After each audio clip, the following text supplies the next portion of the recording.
it's gone. Been gone. Why is it that no one had the goodness to explain it to me before? Hello, everyone. Welcome to the Midnight Movie. What? Guess what? We have the hardest working crew in show business over look there. at him over there. Just kind of sitting over there playing while Rocco runs from camera to control room to camera. Boy, it's just kind of like 6 years ago when we started, wasn't it? When there was only, well, you weren't even here 6 years ago. I know, when we but started. still, he was still doing that, wasn't he? Basically, yeah. Okay. He was the only one here. Yeah, now we got a crew of 3, and Boy. they're all... We got a crew of 4. The advances we've made over the years. We got 2 of them sitting over on the couch, one of them sitting over there, and the other one's still eating. Sitting on the couch? Well, standing there playing with a golf ball. Yeah, okay. I'm wearing safari hat. Yeah, what's the deal with that? Wearing a safari hat in the jungle. Nobody can hear him anyway. Well, Apparently, anyway, we got to get to it. Hello, Hi. everyone. Welcome to the Midnight Movie. That's right. I'm Dave. I'm Mike. And it's when it's ever you're watching it is when we're on. All right, we're gathering everybody up now. Okay, yeah, all the. Mickey Mouse roll call. Yes, we're on the air. Well, sort of. M-I-D. So, hello, Kentucky. Hello, Massachusetts. Hello, Pennsylvania. M-O-V-I-E. Midnight movie. Midnight movie. Why are you staying up so late? I got nothing. I had What's the movie tonight, We Dave? have a very full show this evening. We're going to Twisted Nightmare. Oh, cool. And apparently he's still got a couple of segments from the Bugfest to squeeze in there somewhere too. 2 segments from Bugfest. And I think there are going to and be 2 Twisted segments Nightmare. from Bugfest next week as well, because they're still trying to squeeze them all in. Jeez, So, well, Jungle Bob ought get to it be all happy. done in one show. Jungle Bob ought to be happy because he'll get Hey, I got a- exposure I got a cliff. over the weeks. A cleft. You got a cliff? Cleft. Anyway, It just showed up out of nowhere. tonight's movie, Night of the Blood Beast. Night of the what? The Blood Beast. The blood boil? It's a, welcome to the Rugburn Theater. Night of Who's in it, Dave? Oh, we can do a dinner and a movie show and have a Night of the Blood Sausage. Ooh. Anyway, an astronaut, and listen to this carefully, an astronaut returns from space dead. How can he... Or should I just let you listen The up? base that recovered him is then cut off from the outside world by an alien. Okay, so basically, there getting should be better. one word changed in there and one added. Huh? The space. What was the first sentence? An astronaut returns from space dead. Returns. Yeah. It should be the astronaut is like recovered from space. Yeah, but dead. then you've got recovered used twice in 2 sentences next to each other, so you don't want... Anyway, the base that recovered him is then cut off from the outside world by an alien. The revival of the dead astronaut, the death of a scientist, and the discovery of alien embryos inside the resurrected astronaut's body. So it was being used. Is anybody as a figuring host. this? Is anybody following this? This has got to be. This has to be the most convoluted. You say that every week. Well, no, this is really bad. And anyway, it bodes ill for the survival of those trapped at the base and the rest of humanity. Oh my. Man. That's... Who's in it, Dave? I don't know. Anybody knows. So We're no, getting yelled none at of them, because none of it's them. we got a lot All to right, show this week. We don't have much time, so I guess we don't have too much time for the fooling around as usual, which everybody loves so much. So why don't you go to the first part of Night of the Blood Beast, and when we come back, I think we'll be out at the Twisted Nightmare, another one of them horror conventions. Or Bugfest. Well, we'll probably be Whatever. running from Just Twisted Spot, hang on Twisted and watch, Nightmare, and we'll see at and the end of the Bugfest, movie. and back again, and then back You know how again, the taping goes. It's and then all back one way or another. and forth.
This is X-100 to Goldenrod. X-100 to Goldenrod. Do you read me? Over. Normal descent on instruments. Normal descent on instruments. Altitude 90,000 feet. Approaching critical velocity. Something's wrong. I'm falling too fast. Goldenrod, I'm in trouble. The jets don't break my speed.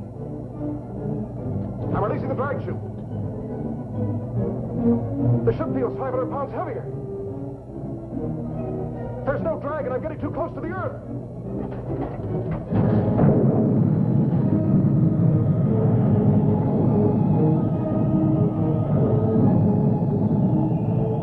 There's nothing more I can do now. Estimate impact radius. 10 miles northeast your location. In case recorder's damaged, get this. Velocity 6,700 miles. Weight ratio 1 to 87. Thrust 220 tons.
I'll tell the others.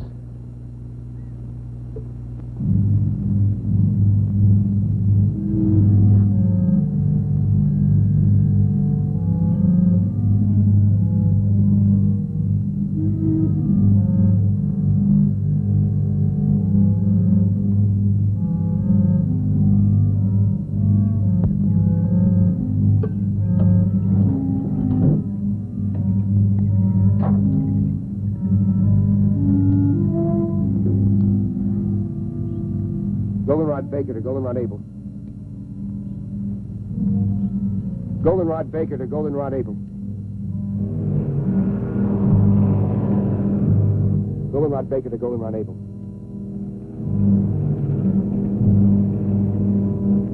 Goldenrod Baker to Goldenrod Able.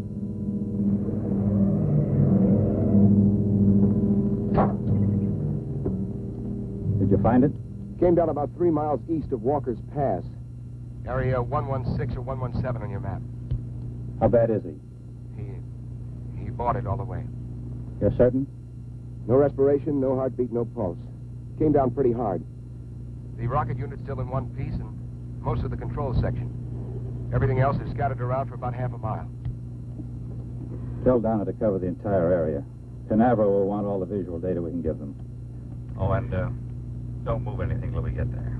Goldenrod Baker out.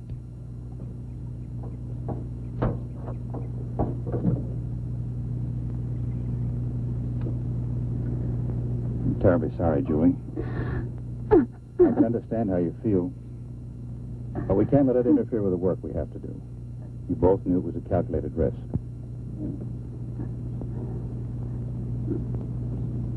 I'll be all right, Doctor. Well, let's get going.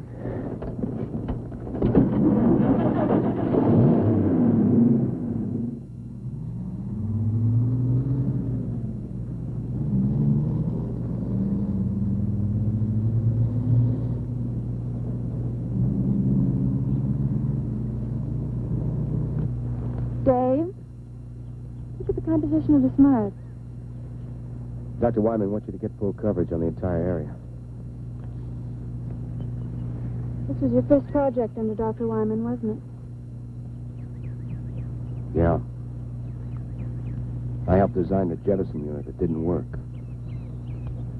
On a project like this, there's always a margin for error. You expect it. Sure. Then when it comes, you'll find you really didn't expect it after all. You think Julie expected it? With his engagement ring on her finger? John Corcoran was the first man to be sent up in a satellite and ejected back to Earth. Only he was supposed to come back alive. Let's check the rest of it. Look, Dave. Look. Don't blame yourself. The answer lies in this wreckage. Let's recheck the crash pattern.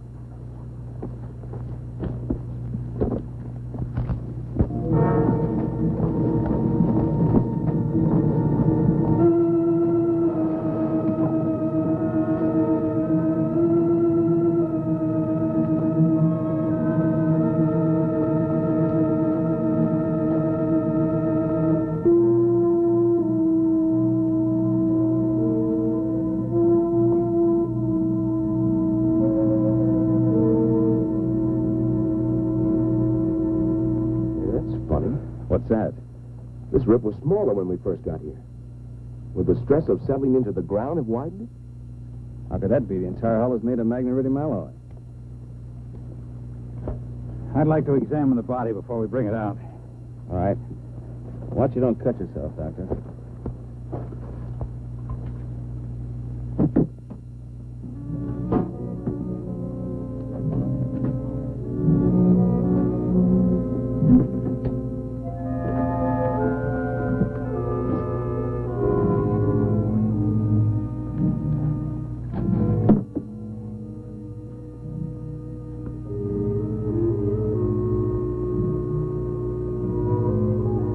Dr. Benson, come here quickly. Bring my bag.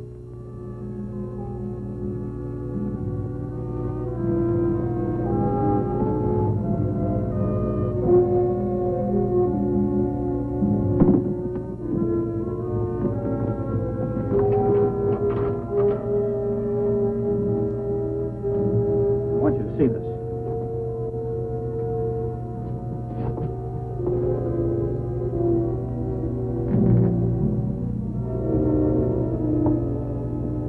How long did you say he's been dead? It's been at least 3 hours since the crash. Over 3 hours, no sign of body rigidity. No skin discoloration. Temperature feels normal. No dilation whatsoever. The cause of death must be due to an internal rupture. I've never seen an internally damaged body with no sign of rigor mortis after so long. Let's get him back to the lab so we can continue the examination.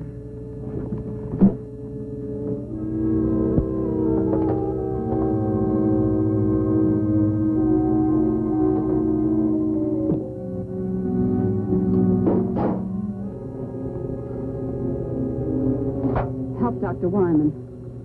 He wants to take John back to the lab. Right. Dave, get a blanket.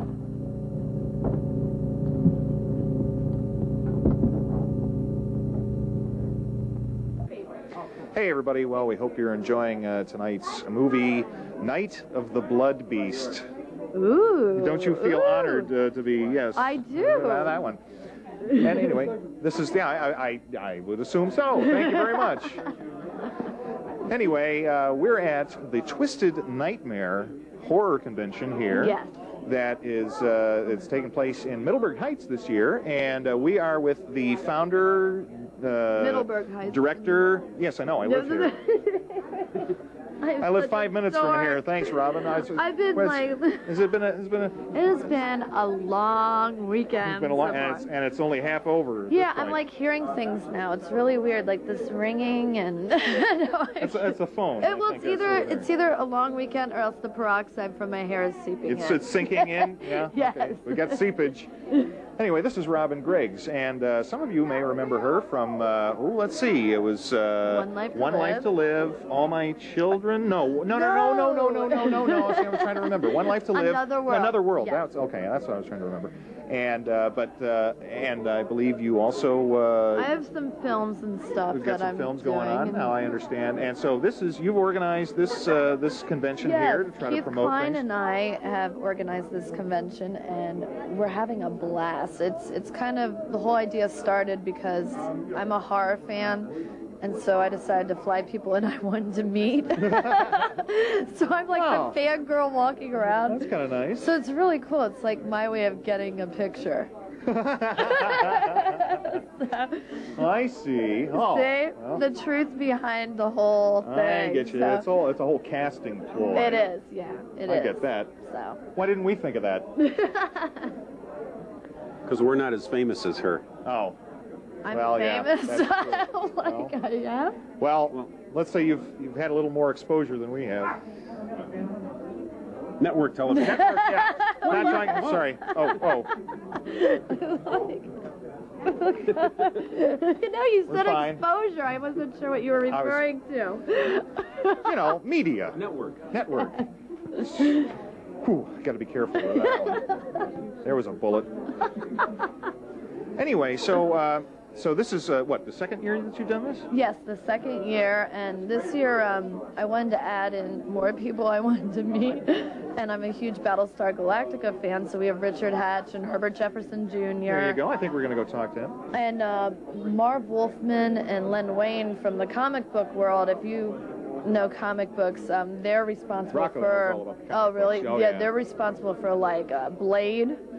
And Wolverine is one of the X-Men, characters. right. Yeah, Okay. X-Men and the new Teen Titans. Marv is the creator of New Teen Titans. Oh, okay. Yeah. So, and they're here. They're back in that room, and they can't see that. They're back in a room. Trust me, it's going back that way. You won't I'm not see lying. you won't see it from your living room. But it's been a lot of fun, and the guests are really nice, and that's nice. I try to book people at the show that I know are going to be personable and talk to fans. Right. Because I want to meet them too. And if they're mean, then I don't want to. So really, this is just your own personal little autograph session that you put together here. It's great, but it's kind of cool that everyone's like coming out and enjoying it, and I'm just having a blast. Well, that's good. I am. So, what do you have any projects that you are looking for to be coming up in the near future? I am co-hosting the New York City Horror Film Festival. Are you? Yes. And yeah, I was kind of shocked with that. I was like, oh my gosh, I feel really cool. I never get that feeling. I have been booked in the next Robert Englund film. Really? Yes. Now, it's not a Freddy movie, is it? No, it's called The Demons 5. The Demons 5. And That sounds like Twisted Spine. I'm actually not evil in it. Oh, that's bogus. I'm usually the evil one, so it's kind of weird. Those are the ones that's fun. That's the fun to play the baddie. No, I don't get to kill anyone. Oh. I don't even think I get killed. Well, if you're I don't know. Well, that must mean that you're the star, along with Robert Englund. Well, Kane Hodder's in it, Bill Moseley. Oh. There is just a ton of names in that film. And I think there's like 5 of us that are like, it's an ensemble cast, but there's like 5 college students. They're the lead characters. And Riley Morgan, who's also in that room, she's in it too. Cool. So we have a lot of cool people. Well, that sounds like fun. So far. Well, there you go. So far. So you're gonna start shooting that probably next year? Yes, early next year I start that, and I'm trying, because of Twisted Nightmare Weekend, I just didn't want to book myself. Sure. And I have other projects doing, and plus I'm writing. Wow. So for the first time I'm writing, and I've also been added as a writer for Creature Corner, creaturecorner.com, which is a pretty big horror site, and I'm writing goofy stuff about, like, I love Atari games, which I do, so it's all goofy stuff about me. Things you really don't care about. Just write what you know. Just write what you know. Yes, exactly. Atari and television. Well, there you go. And Xbox. Actually, I have my Xbox in my hotel Upstairs. room. Well, I guess we know what you're going to be doing later. Yes. All right. Well, hey. Well, thanks for taking the time out to talk to us. Best of luck with the show. Thank you for being we expect here. to see you again next year somewhere? Oh, yeah. We're doing it every year. Okay. Well, you'll keep us posted, right? Yes, definitely. Super. Most definitely. All right. Well, look for that. We'll keep you posted as to when and where it'll be next year too. So, thanks very much to Robin, and we're going to go wander around and see what kind of special stars we can annoy. Richard Hatch is doing his panel right now too. You know, we talked to him a few years ago. I had to be shorter than him. People, let me tell you about my best friend. He's a warm-hearted person who loved me till the end. People, let me tell you about him. It's so much fun, whether we're talking man to man. You don't need to be bigger than life to be a good dad. You just need to spend time with your kids. It takes a man to be a dad. Hey, everybody, welcome back. We're at Twisted Nightmare here at the Quality Inn, Middleburg Heights. It's nice to have things so close to home, you know, not a lot of travel time, which is not exactly the same for this gentleman here. I think we all probably recognize this guy from, well, it's, yeah, obviously you hear it all the time, I'm sure. No, go ahead. Say it again. What do you get more? The Dr. Pepper guy, or the American Werewolf in London guy, or what else?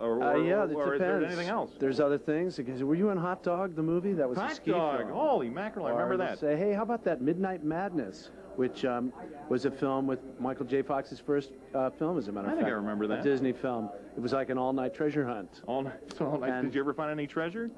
Yeah, we kind of, you know, it is an all-night treasure hunt. It takes place supposedly in one night, running around looking for clues in Los Angeles. And yeah, there was a little treasure at the end of that rainbow. Anyway, of course, we're talking with David Naughton, who obviously we all remember from any of our particularly favorites in the past. Now, you know, obviously, when I was a kid, and I really hate to do this because I know. Hey, I just turned 40, so I'm starting to get to that point where I'm getting where to what? like, gee, I remember, kids are saying, when I was a kid. But of course, I mean, the Dr. Pepper commercials were what really launched your career, I think. Is that not correct? Insofar as having the exposure was just national tremendous. attention, yeah, I did have a lot of national attention from that. These were national commercials. So yeah, but I was an actor who trained in London before I went and returned to New York, where I had auditioned for those commercials and was picked. Classical training. Yeah, I did. Little did I know I was training to be a pepper. But in actual fact, that's what happened. Yeah. So you never know how a career is going to take you, and you just try to be a little bit, ready for anything. Now, when I saw that you were going to be here personally, I was just absolutely thrilled because one of my all-time favorite movies, totally seriously, was American Werewolf in London. When that came on cable, I would watch it over and over and over again. It was such a good movie. John Landis had such the whole horror, but yet with the humor behind it. Was just it was an awesome movie. It was an incredible movie, and I really enjoyed it. And I was really sorry when they made American Werewolf in Paris. I was just kind of like, I've heard of that. Did they do that? It was. I didn't know. It wasn't a bad movie, but it was not anywhere near. I just didn't think they should have even made it. Okay. I just you ruined. I mean, talk about him. Leave everything else out of it. What? Talk about him. Leave everything else out of it. I was just making a comment. I was saying how I was trying to compare it, how much better his movie was. How's it going for all you folks? It's going fine for me. Here you go. Would you like to take that? Anyway, my next guest is a fellow from, well, please welcome our host. Here he is now. Hi, how's it going? Hey, Dave.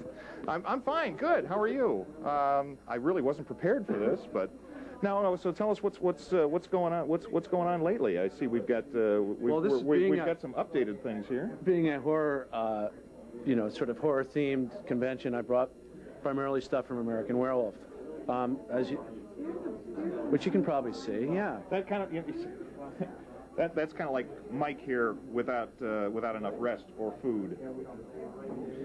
So yeah, there's primarily, as I said, mostly pictures here from Werewolf. Although, you know, I do have on the end here, there is the occasional pepper. Oh, my God. Look at that. There is the occasional pepper that comes by, and I have to just let them know that, yes, they too can be a pepper. Do you ever get anybody who come up to you with a can of Dr. Pepper and ask you to autograph that? I have, yes. And also, you know, I had a record that was back in the disco days called Making It, which was a #5 record in the top 40, and people say, wait a second, are you the same David Naughton that was in American Werewolf in London? I go, yeah. As opposed to... I know. Yeah, okay. You just don't know. I mean, I would like to have a little list of... How many David Naughtons are there? Yeah, well, and, you know, they find out that there's one, and you know, I would like to say the 10 funniest questions you're asked, you know, when you get back here. Probably, as I was saying to you before, the first one is, where did you shoot An American Werewolf in London? I go, there's a clue there. It's somewhere on the other side of the water. I can't remember. Yeah. Somewhere in Europe, I think it was, if I remember correctly. Well, I should say, like we get all the time, we get people saying, hey, the midnight movie. So when's that on? Yeah. Well, anyway. actually, it's on at 8:30 on Mondays, though, because we show 3 times a week. Well, then there you go. So it's not such a crazy question. Not always, no. But so Alrighty. what have you? Do you have anything going right now that we should be looking for? You know, there's a new commercial on right now. That's you're a cable show, so maybe you do have commercials. We have commercials. Oh, do you? Oh, yeah. I don't know that I can mention necessarily the product, but it's a pizza, and there are 4 men, the former presidents at Mount Rushmore, arguing over what kind of pizza to order, and I'm Abraham Lincoln. Okay, I just let you in on a little secret. Super. So who gets to choose? Or is that giving it away? No, we're all just kind of arguing with each other. Things like, don't make me come over there. You know, some funny lines. Listen, Monument Head, I want pepperoni. Oh, so you guys are actually the stone faces. Yes. I get you. We are. Boy, that could get a little dangerous. It could, and we're hoping it could just run forever. You have Cary Grant running around on your heads up there? That would be good. We have Granite Head, Cary Granite, actually. Or no, we don't. We've got, for people that don't remember who those 4 presidents, George Washington, Thomas Jefferson, Teddy Roosevelt, and Abraham Lincoln. Well, so there you go. Well, that's great. So I'm looking. Is it out? Is it out? It's showing? Supposed to start September 17th, which was last night. And did I sit at home and watch TV? No, I'm in Middlesbrough Heights. You got to go out. Oh, that's fantastic. I'm looking. I can't wait to see that. Look for it. All right. Well, hey, thanks very much for taking the time out to talk to us. It's great meeting you. Good luck with your show. Thanks. Yeah, we need it. Trust me. Yeah. Well, hey, why don't you go back to the movie? And what are we showing? Did you say what we're showing? Night of the Blood Beast. How do you like that? You're on Night of the Blood Beast. Isn't that exciting? I'm all for it. Maybe we're related. Well, it could be. I don't know. I haven't seen the Blood Beast, but go back and then we'll see who else we can annoy. I see Dick Warlock going by. I think he's running away from us.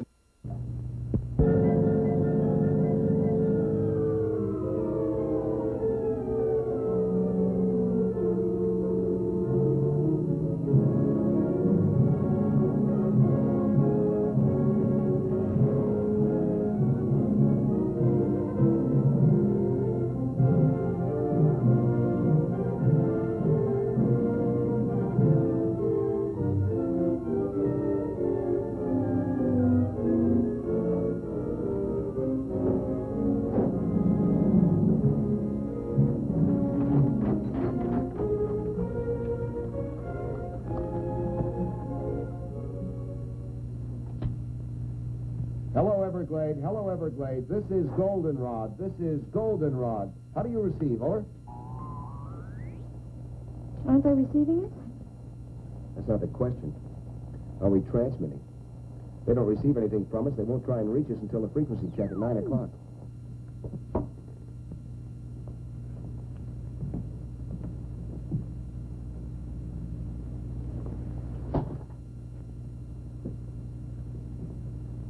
By all medical standards, this man is dead. No heartbeat, no respiration. Yet his tissues refuse to dissipate. Was it possible he could be in a kind of catatonic state? Could he still be alive? Perhaps a form of hypometabolism. That's impossible.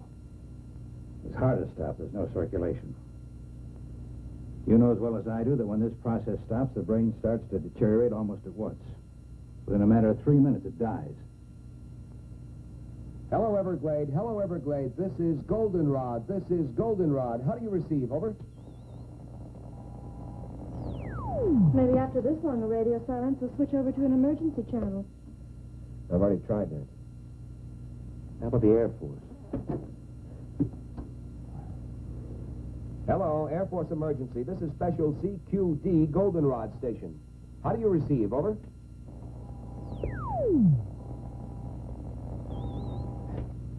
Everything's all fouled up here.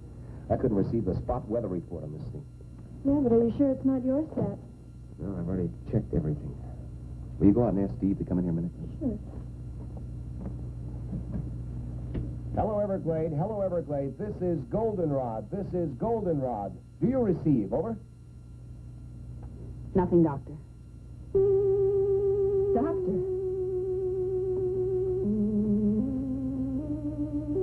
What is it? It's not a lesion. It's more like something had been forced through the tissue into high pressure.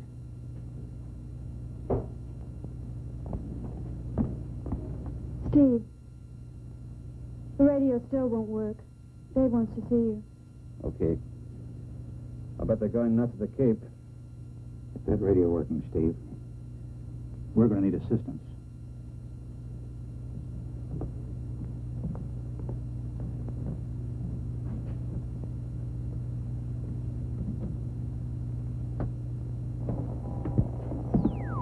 What's the trouble? I can't transmit across the room with this thing. It sounds like a magnetic disturbance. Yeah. Could be the power lines fouled up outside. What's happening in there? I don't know. Somehow we've got to get through to the Cape. 5 hours overdue now. I bet half the brass in the state of Florida is up in arms. I hope not. If enough people find out about this, we'll have everybody up here. Yeah, I'll check the tower. You stay here and keep trying to get through, will you? Yeah. Look, if you pick up anything, give a yell, eh? Right.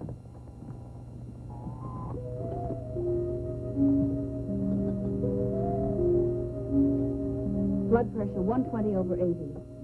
Normal for a living man. That's impossible, Doctor. You must have made a mistake. The doctor, I checked it twice. Well, this man does have normal pressure. That's impossible. Take a blood sample. I'll make a radiation count.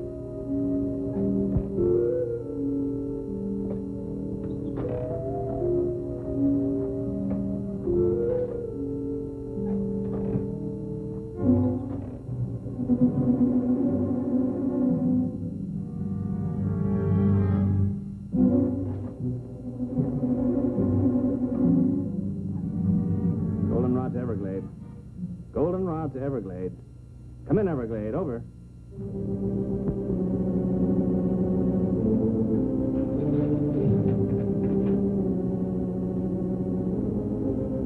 Goldenrod to Everglade. Come in, Everglade. This is an emergency.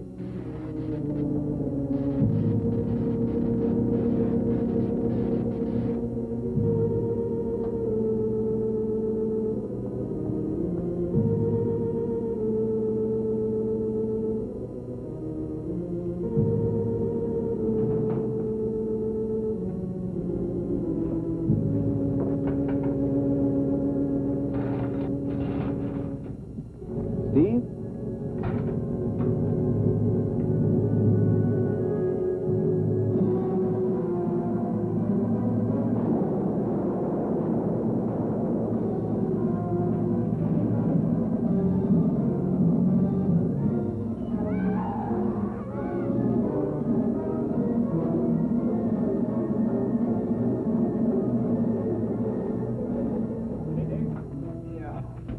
What happened? Something hit me. It was big like a bear. Came from out of the darkness and was heading for the lab. I know I put a couple of shots in it before I went down. Wounded animal that large isn't good. How well are we armed? Well, besides his pistols, we've got a couple of rifles. I think it headed toward the back of the building. Dave, are you sure you're all right? Yeah, it just clipped me. Inside.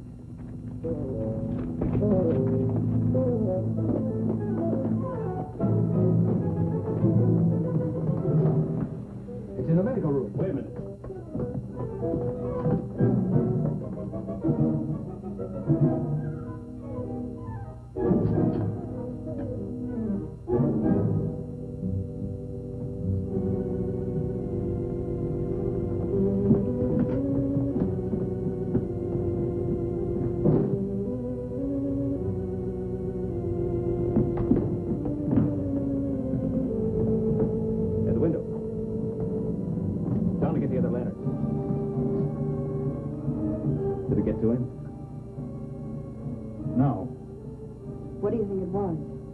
This didn't come off any bear. Bring the light over here, will you?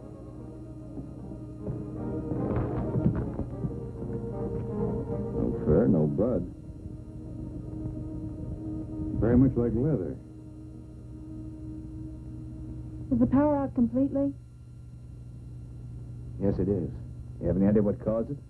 Could be a break in the cable at the dam or a short circuit in one of the transformers. Dave, are you sure the building was thoroughly checked? Are the wiring and fuses all right? I went over everything thoroughly. I checked everything. I'll check again. Hey, welcome back. We hope you're enjoying the show. And, well, we're still wandering around out here at the Garfield Reservation at the Bug Fest. We're having some fun here. People everywhere. I think there's more people than bugs here. Of course, I haven't gone digging around in the grass, but, well, you know. But anyway, we've come across, this is Gary Lee, and Gary comes out to the Bug Fest and performs. And just exactly what do you do? You're singing for the crowd out here, but you have a little twist on your music. Well, the twist is that I basically take a lot of familiar songs and change the words around, customize them for the event. One of the ones I'm doing this year is remember the song Soldier Boy, Soldier Boy? Well, I'm putting Soldier Ants on my little I'm teaching the chorus, and they're singing along. It's a lot of fun. Oh, yeah. That makes sense. And the most popular one that always gets people coming back every year for the past 14 years is when I do the I do the Itsy Bitsy Spider, and of course I drag it out. And I tell the people, well, how many of you, the clincher is, how many of you people have been at Woodstock? Of course, one kid in the first set says, yeah, you were probably walking around in a different state there. But anyway, so then I say, well, how many of you people were at the original Woodstock? No hands go up. Okay, and I says, well, I have better news. Today, 20 years from now, they're going to be talking about this. They're going to say, we were there at Bugstock, Bugstock 2004, And then it was flown in especially was Bug Dylan. It's spider, not my spider.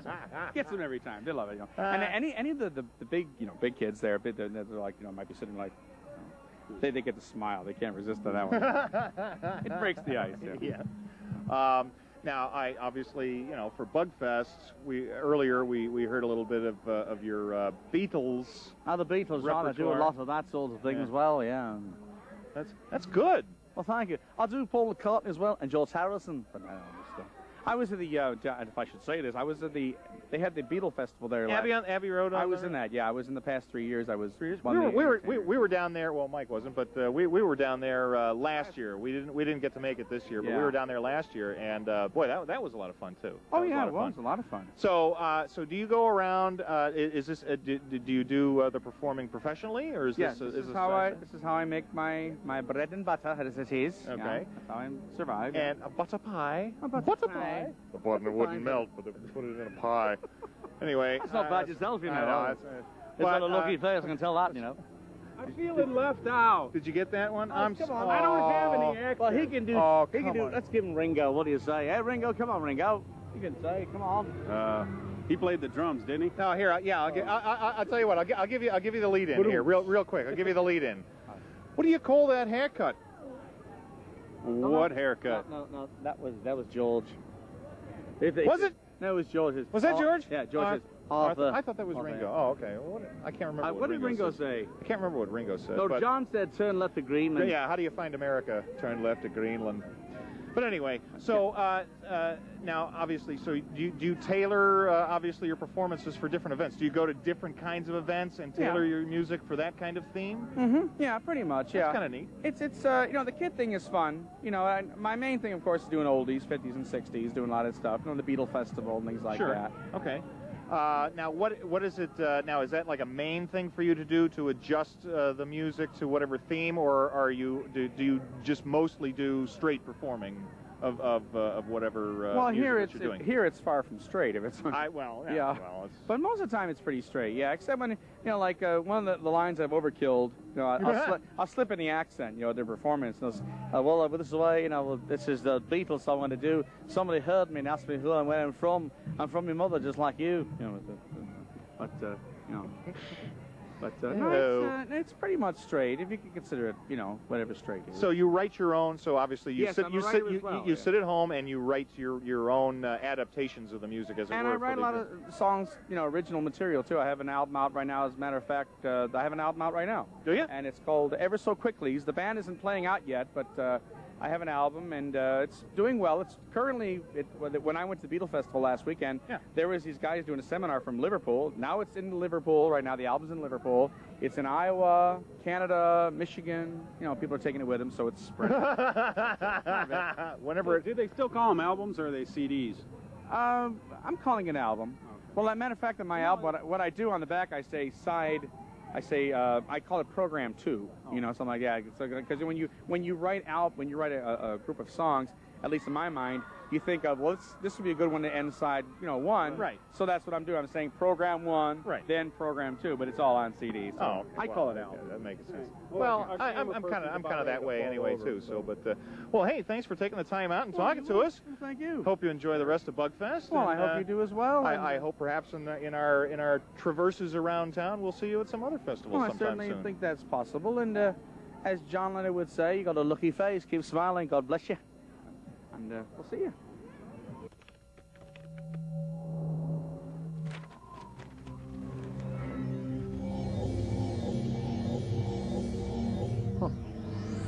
Adelphia's high-speed internet access makes everything else seem kind of boring. Sign up now and get super fast access for just $26.95 a month for 6 months. Call Adelphia today.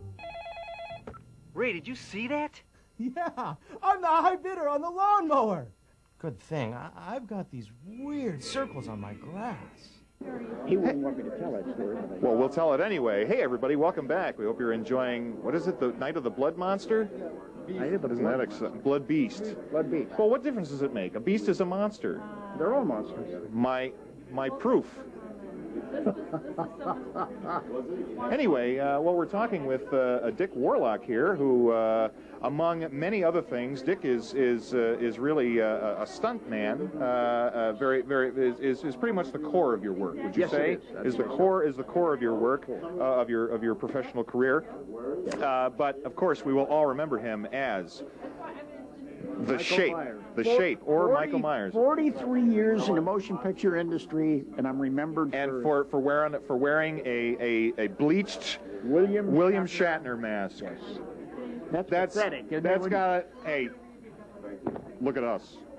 Well, you'll always Okay. be remembered for the guy with the red hood head on the shaft. Red Whatever. head, red nose. Yeah. Red shirt. He's red not. head. Yeah, he's not even wearing. He's look at and look at this. I don't mean to get off the subject here, but look, we're doing the midnight movie, okay? Yes. He's here wearing his Twisted Spine T-shirt because of the movies that the organization that we've been in.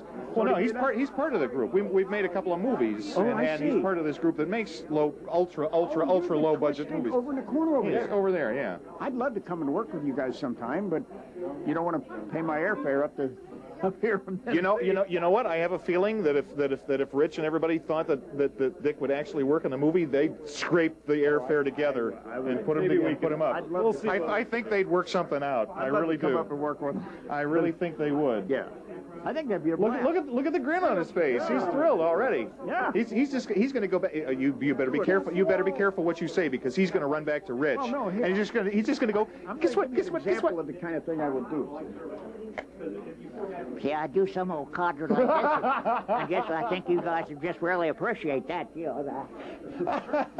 Hey, I can do it. Now, there's something I didn't expect would happen today. You know, when I woke up today and I thought, okay, we're going over to Twisted Nightmare to tape. We're going to see Dick Warlock. We're going to see David Naughton. We're going to see all these people. Yeah. It never occurred to me that Dick Warlock would take his teeth out and turn around. Oh, I didn't really take, but it was an illusion. Oh, you're good. Oh. Smoke and mirrors. Made him disappear. They're good. That's good. I like that. Well, anyway, so obviously this is, this is what everybody really remembers you for. But you've been, and I've read about a little bit about your career. Obviously, you've been in the business for like 40 some years. 42. You've been doing a lot of stunt work and whatnot. You've probably been in more movies that everybody will know of, but didn't know you were there. Absolutely. Jaws being one of them. What did you do in Jaws? I was in the cage with the shark for Richard Dreyfuss. Were you in the cage? Absolutely. Holy mackerel. mackerel. So you were the one, oh my God. I love those $200 residuals. Who wouldn't? The last film I worked on was Spider-Man. Did you really? Just the latest one? Yeah. Wow. I was one of 40 gray-headed guys on the balcony when the goblin threw the bomb and wow. all that stuff was going on. Yeah. Any residuals from that? Oh, yeah. Oh, yeah. The first scene was, I bought a boat with it. Can I like buy you dinner so you can tell me how you get all these residuals how do we and get you get in and what needs to be written in the contract? Guild. Yeah, the union. It's the union. I can't do that here in this town. Oh, why not? Well, you know, when you're in a non-union town and you know there really isn't a whole lot of big time work going on here. Although you know they keep trying to get into it. It's just kind of like, you know, if you join the union here, there's a lot of non-union work. Then what do you do when you can't do any of the non-union work then? Well, that's true. Yeah, that's true. So, but see, I can do non-union now because I'm out of the Screen Actors Guild. I'm on honorary withdrawal. Oh, really? Yeah, I'm not going to work anymore. So I could actually work with you guys. Well, there you go. Yeah, I can do anything I want to. I think you better start as long as it's not guild work. Screen Actors Guild work. Okay. Trust me, it won't be. That's what the guy in the corner told me. Not a surprise. But there goes Ken Thomason. Well, this is neat. It's a bad dude. I remember him. Yeah. All right, anyway, well, I've had a lot of fun. I have a lot of fun at these conventions, meeting guys like yourself and all the fans. I would not do them. There's two reasons why I do them. Mainly, it's for the fans, and secondly, it's for my wife. That's how she makes a few bucks, because I don't give her anything. That ain't your wife. Oh, that's your daughter. Yeah. No. I'm lucky, you know. Yeah, that's my wife, Kathy. Never mind. Oh, we gotta be careful with that. I'm not going to tell you into that, but it's. We got to be careful. Whoa! No way. Next birthday. No. You're a cradle robber. You are. Well, I can tell. But, no way. And I love it. I don't doubt it. No. No. So what else?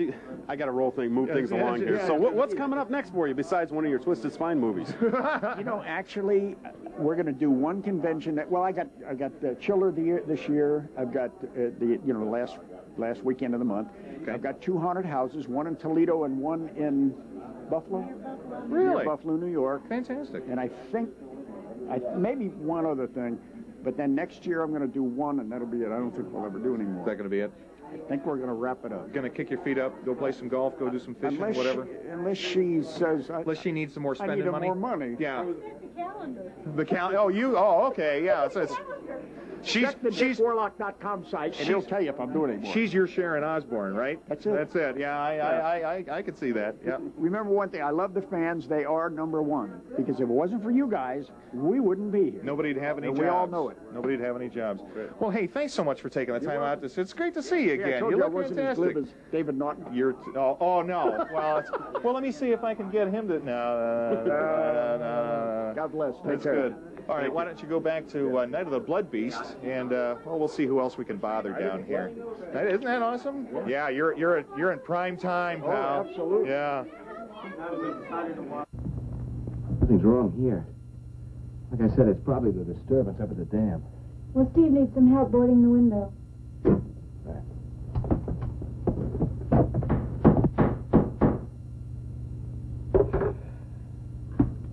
Well, at least we won't freeze. A place like this would be equipped with heating. Up until a few months ago, this was a radar monitoring station. Most of the ultra-sensitive instruments respond better to the cooler atmosphere.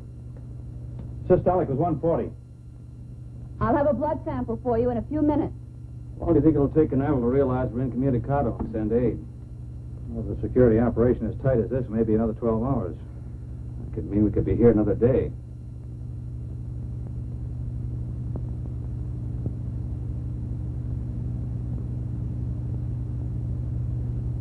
Doctor! Doctor!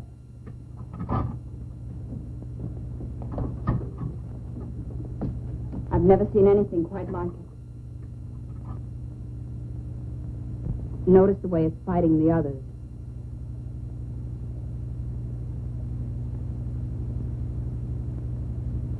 "7 hours and his blood is still alive.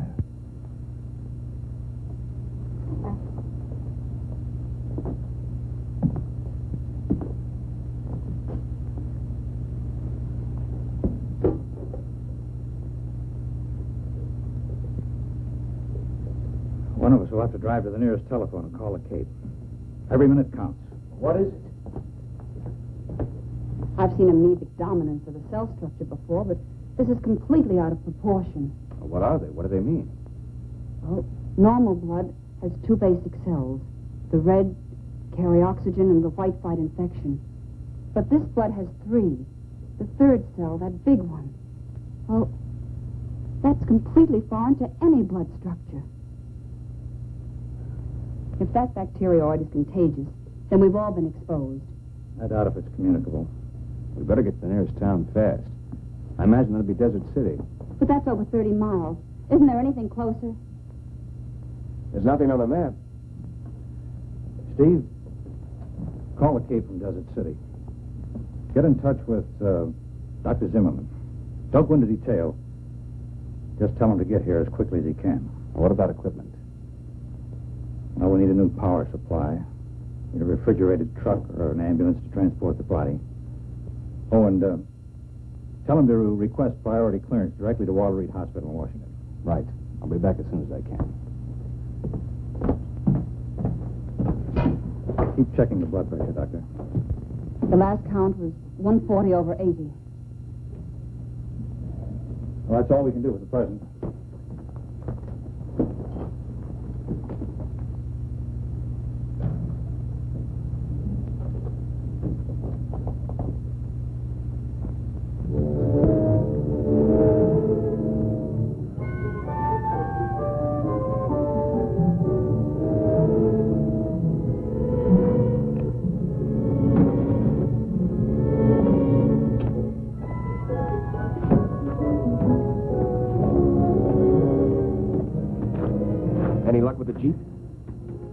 Can't figure it out. Cars in both the truck and the Jeep are burnt out.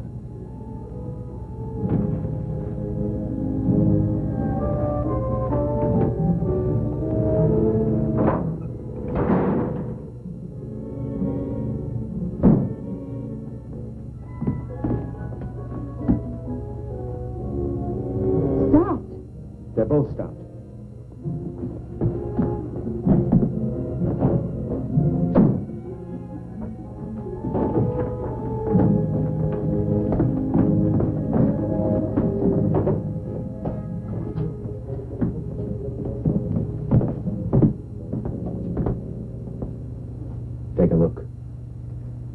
Magnetic force field. A what?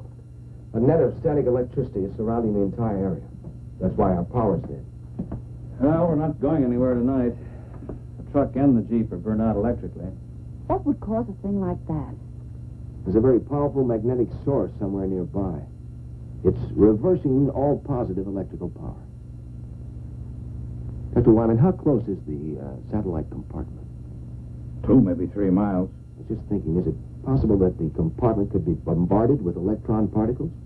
It could be. It's happened before on some of the earlier Snark finds to the Cape. When the missiles came back to Earth, they were pretty heavily magnetized. But there's a mountain range between us and the compartment. Yeah, there doesn't seem to be any logic behind any of this. Well, here's something to complicate things even more. This was a shot I took when Dave and I first got out there. Look at it closely. Dave, remember I mentioned the strange mud? Yes. Well, this was the last shot taken. Most of the mud has disappeared, and the opening is larger. Yes, I remember that when we took John out of the compartment. But at the time, it didn't seem important. Well, someone or something must have been there.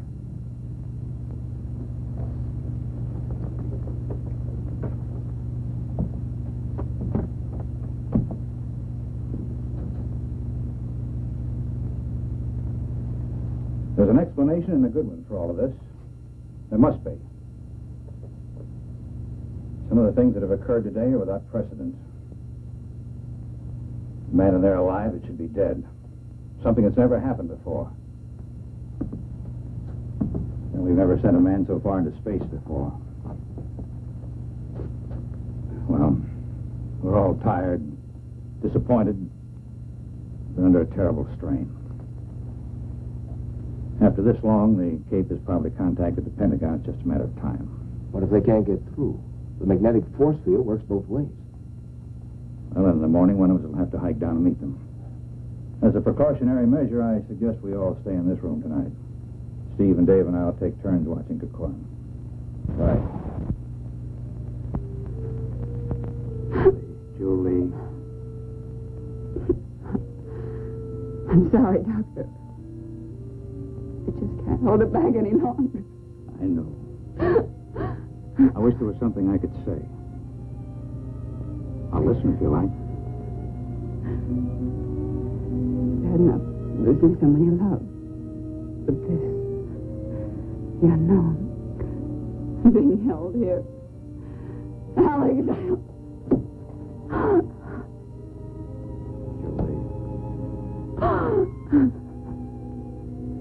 Julie, he alone stood on the threshold of our future.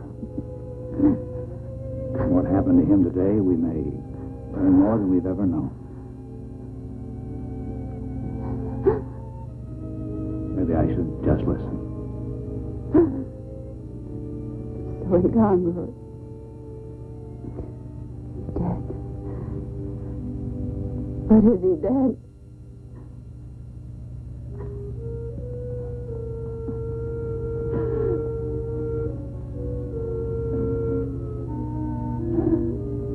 Scientists, the more we learn, the more we realize there is to learn. Life itself is the greatest miracle. Well, when we get him to the hospital tomorrow, maybe we'll know.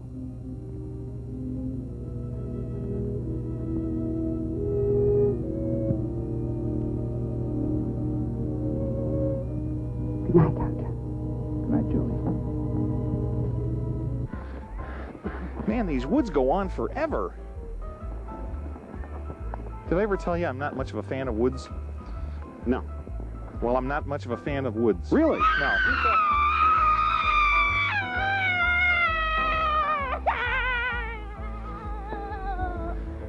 Bobby?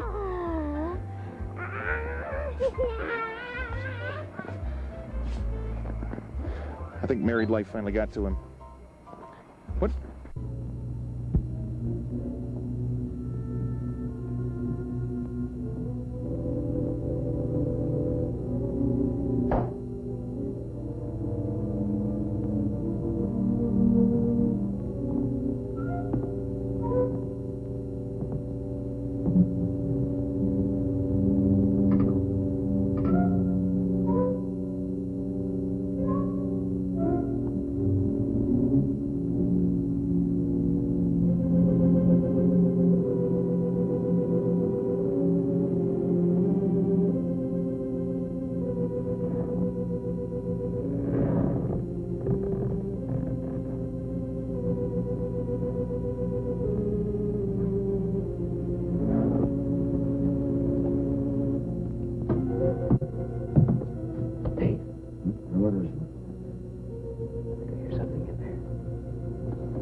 There's nothing you can do.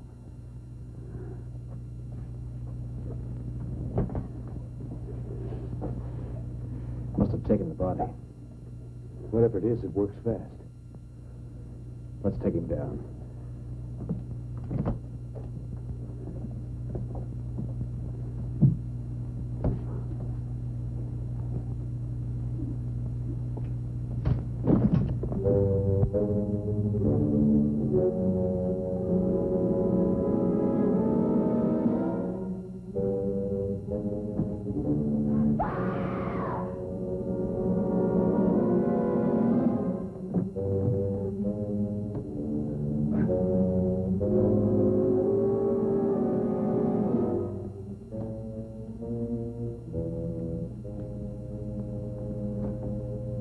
Steve, help me to the table.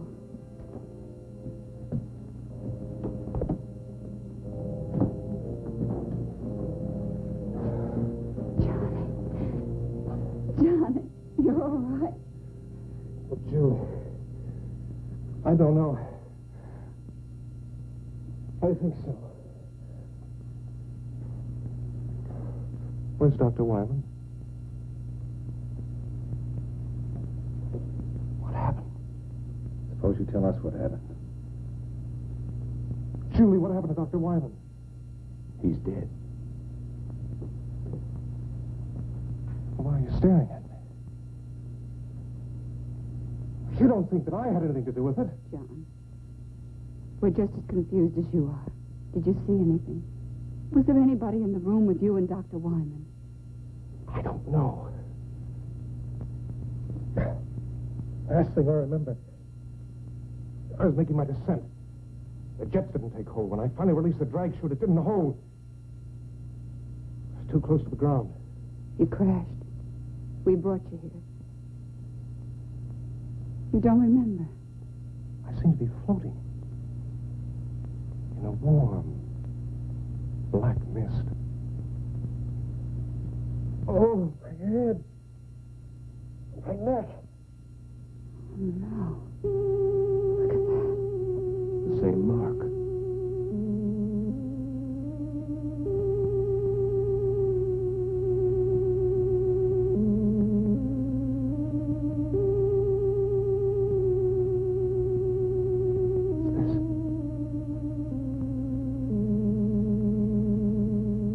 Tell me what's happening.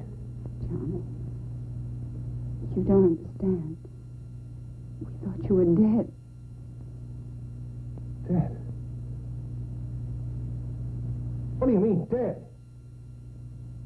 When we pulled you out of the compartment, your body had completely ceased to function.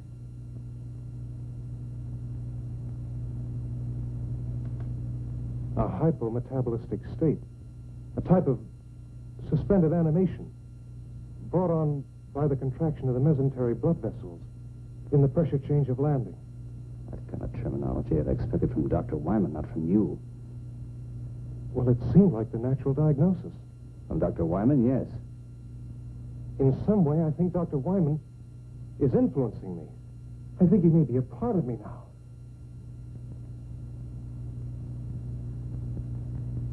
I don't understand. You've got to help me. Help me. Fantastic. It's unbelievable. Things like this just don't happen. But it has happened.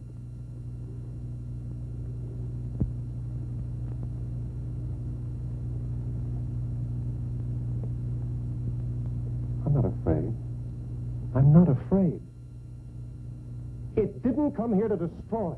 Johnny, try to tell us. What didn't come here to destroy us? Is he all right?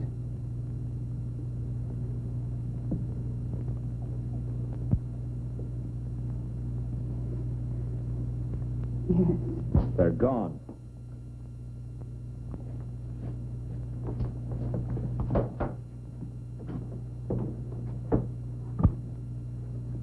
What are you talking about? Come see for yourself.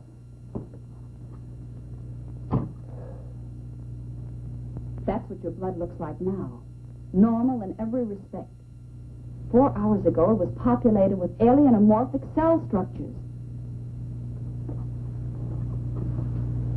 I think we should see what I look like under the fluoroscope.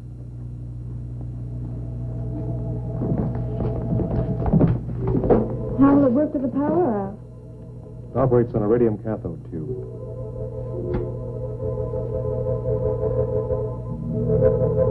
What are they?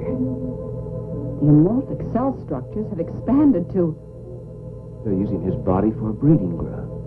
You're not going to harm them, are you? What do you mean? We don't even know what they are.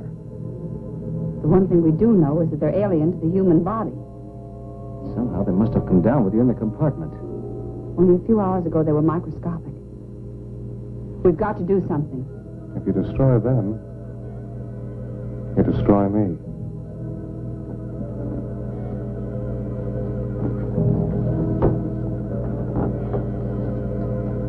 You can't destroy them. Well, why not? That's why not.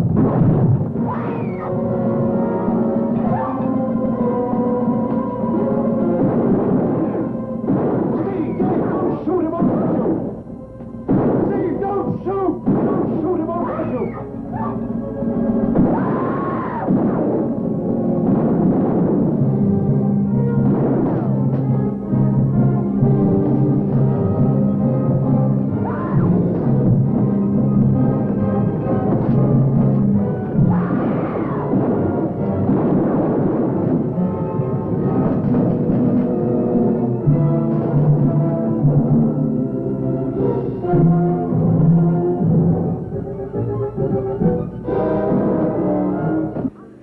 welcome back. We're still here out at Bugfest here at the Garfield Metro Parks Reservation, and we stopped by here. There's a little tent here set up with Don and Gene Menich, who are with 4-H, I understand, and I understand you're a bit of a bug expert.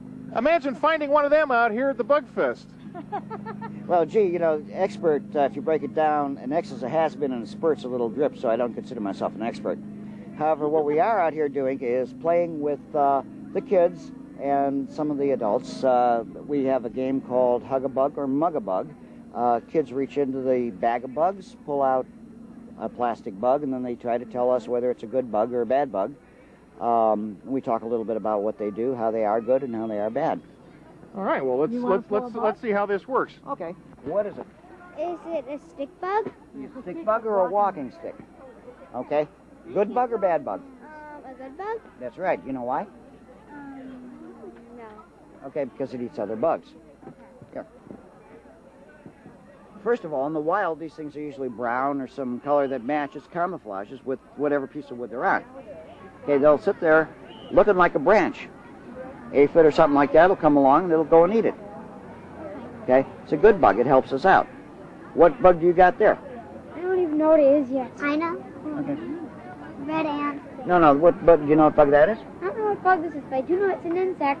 Yeah, 6 legs. that's a mosquito. Oh. Okay, Bad good. Mosquito. Bad mosquito. Bad mosquito. Do you know how bad? It's terrible. It tries biting people to bite a dog. This heartworm brings to another dog. It's a terrible bug. It is. Adios. Do you know that this bug has killed more people than all the wars that have ever been fought?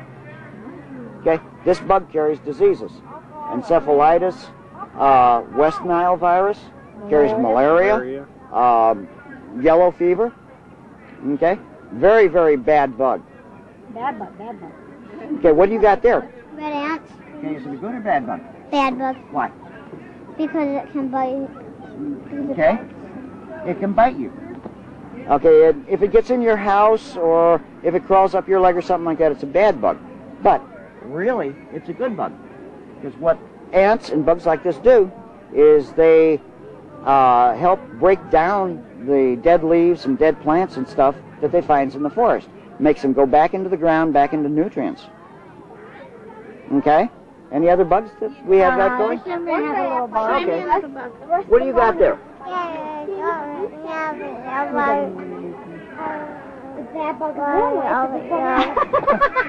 Did he say it was a cricket? Yeah, I think I heard him say cricket. That's right, this is a cricket. Do you think a cricket is good or bad? You like the cricket? You like crickets? Yeah. Yeah. Well, crickets are kind of a good bug, okay? There aren't really a lot of them, so they're not like locusts or those kind of bugs. But they serve as food for other animals, like frogs or my grandson's fire-bellied toad. Okay? And they're also kind of neat to have around because they chirp, and they're pleasant, and they make you feel good. So these are pretty much a good bug. Okay? Hey, thank you very much. Now, I've got one. I've got another one for you here. The Mike bug. Is he good or bad? It's bad. Okay, is this like Hug-a-Bug or Mug-a-Bug? It's Hug-a-Bug. Look at that. No, look at that. Look at that mug. All right. All right. Well, hey, By thanks. the way, what did the Pink Panther said when he stepped on a bug? I know. Go ahead. Da-dan, da-dan, da-dan, da-dan, da-dan, da-dan. Good credit, bad credit, no problem. Interest rates are low. Want to block out annoying pop-up ads and protect your computer from viruses?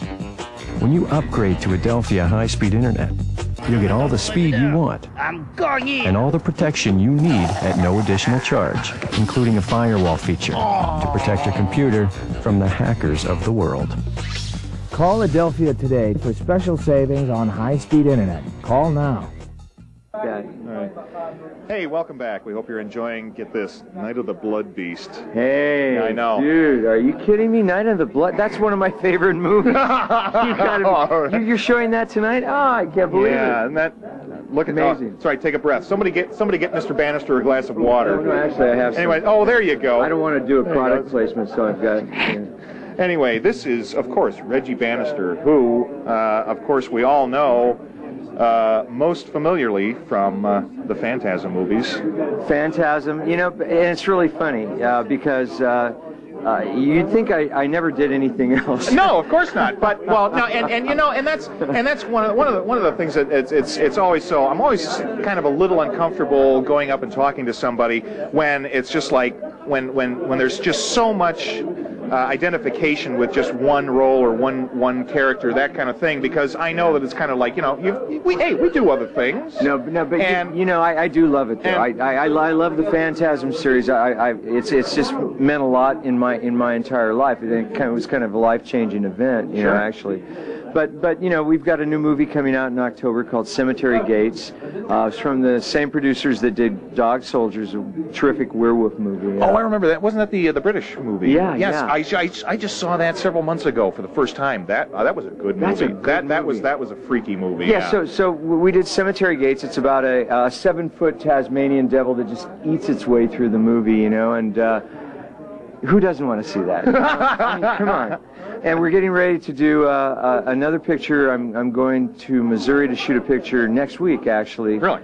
Yeah, I'm going to play the president in a horror rock opera. Oh, now this should be interesting. Oh, it's great. It's such a great story. It's called Song of the Dead, and it's a zombie movie, and a musical, you know, and with all the blood and guts and everything, all the gore is just out there, you know. Zombie the musical. That's right. Now there's an interesting idea. I'd love to know how that mind works.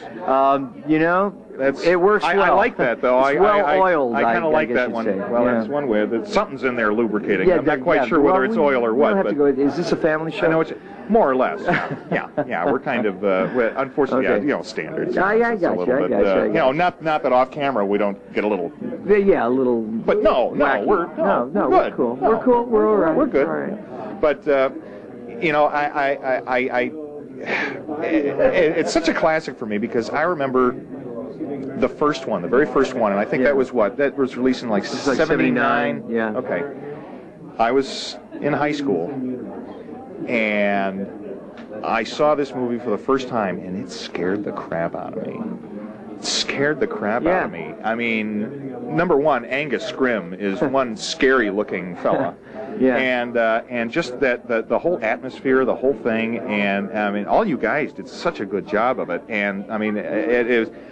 I had no idea. I never figured that it was going to turn into such a cult like this, because that was back in the day when there were so many horror movies that were being made. You know, some came and went and just went by the wayside. Yeah. And this thing really turned into just over. I mean, you guys made what, 4, 5? Four of them to date, and they're talking about doing another one. Are they? Yeah.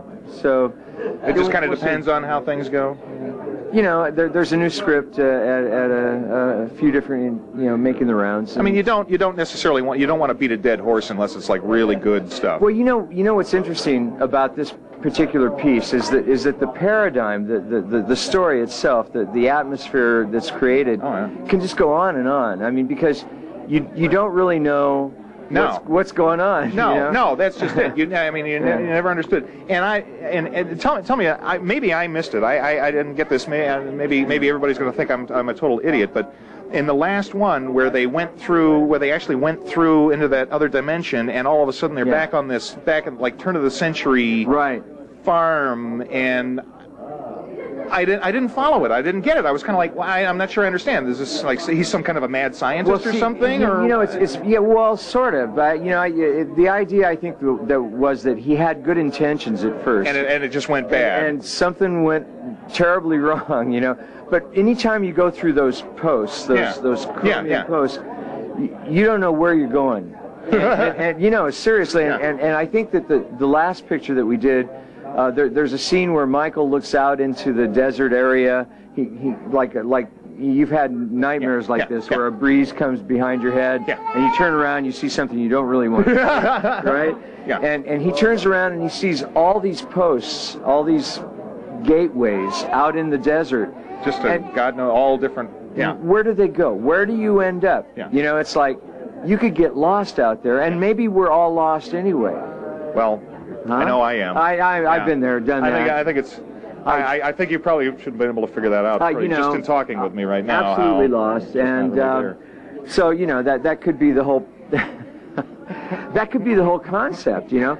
I personally thought that maybe we all died in that automobile crash and that supposedly his brother died. You know, maybe we were all in the car and we're just trying to work it out. And you're all just dreaming. Who knows? I love it. I love it. Yeah. Well, this is great. So we're looking for Cemetery Gates. This is coming out when? This is coming out in October. Okay. Keep an eye out for Song of the Dead, which I don't know when that's going to be out because we're just shooting it this next probably week. be not before sometime next year. Probably early next year, maybe the first quarter of next year. Excellent. There's some other stuff that's going on I can't really kind of get into because we're still working on.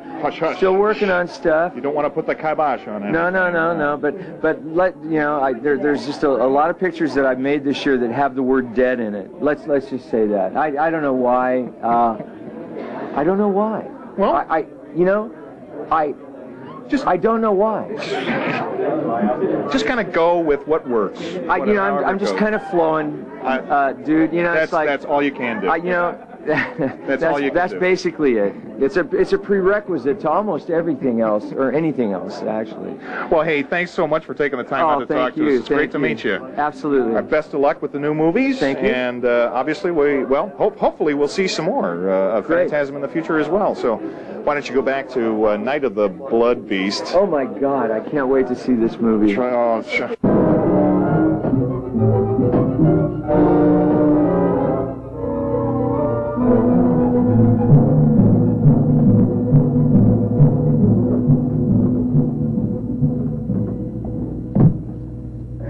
Burned, but it got away, didn't it? I don't think it'll go very far. It's gone.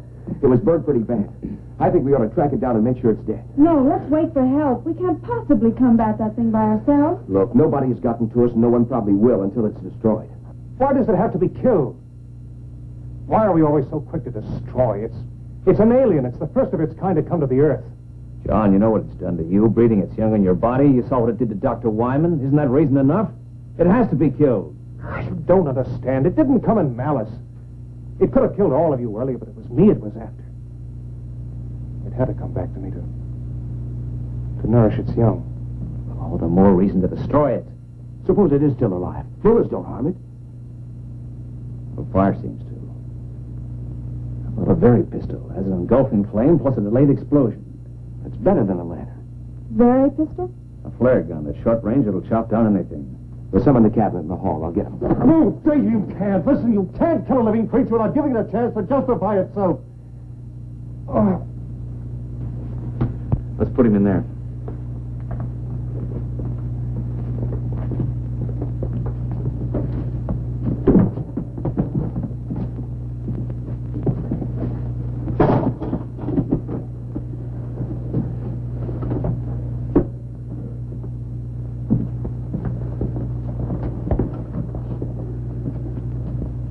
Give him something to keep him quiet. Sodium amytal. Good. We'll leave you here to watch him. Donna will come with us. We're going to need photographic coverage. Will that really keep him out until we get back? I don't know. Under normal circumstances, this should render him unconscious for at least 12 hours. But this isn't a normal person. What you and he were to each other has no bearing on what he is now, Julie. I'm not worried. He's not dangerous. Not to me, anyway. Oh, we can't take any chances. That creature eludes us and comes back here. Or if he gives you a bad time, you better know how to use a very pistol. Believe me, Julie, he's not the same man you were engaged to. Thanks. Let me have one for Julie, will you? Now, don't worry. If we run into any trouble, we're not going to be heroes. Just pull the hammer back. Just be back as soon as you can.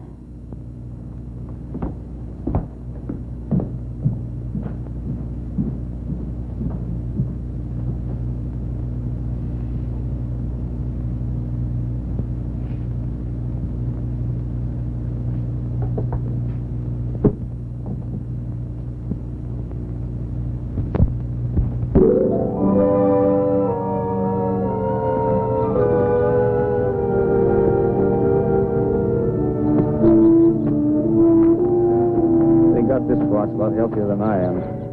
You know, I think it's leading us back to the compartment. Yeah, it looks that way. How long do you think we've been out? Hey, look, my watch is running again. Mine, too. That means the magnetic field must be broken. It must be dead. We better make certain.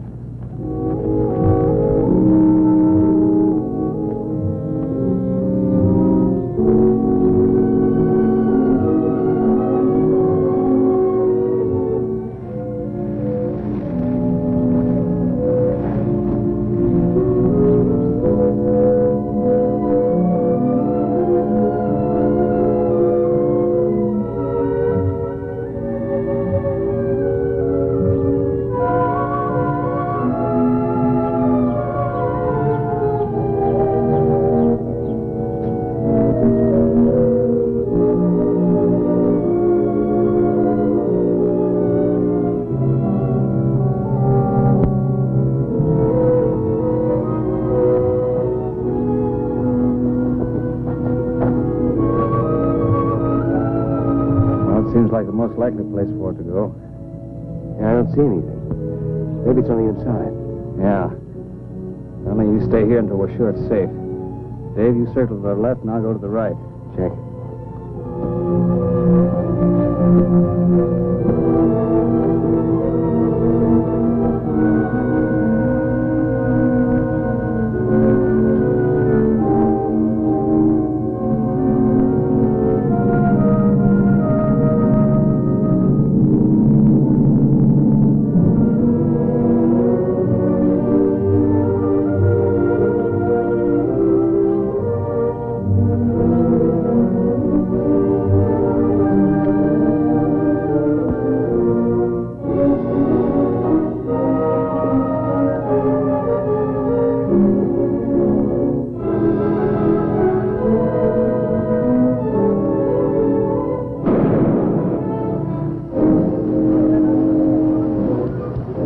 Nothing could possibly live through that. Look, it stopped again. Hey, Steve! I better get some pictures before there's nothing left to shoot!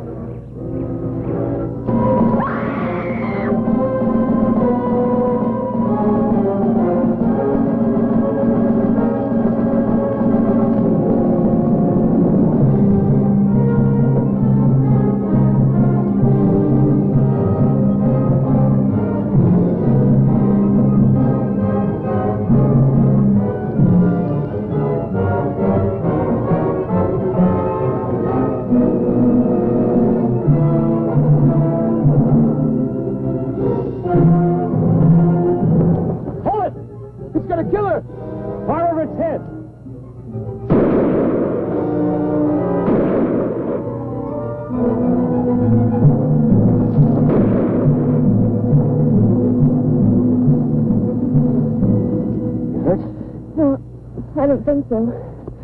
It could have killed me. But it didn't. Golly, would if we hadn't chased it off. Might have wound up like Wyman. We better get back. Julie's all alone, and the monster may try and contact Corcoran again. Yeah, let's go.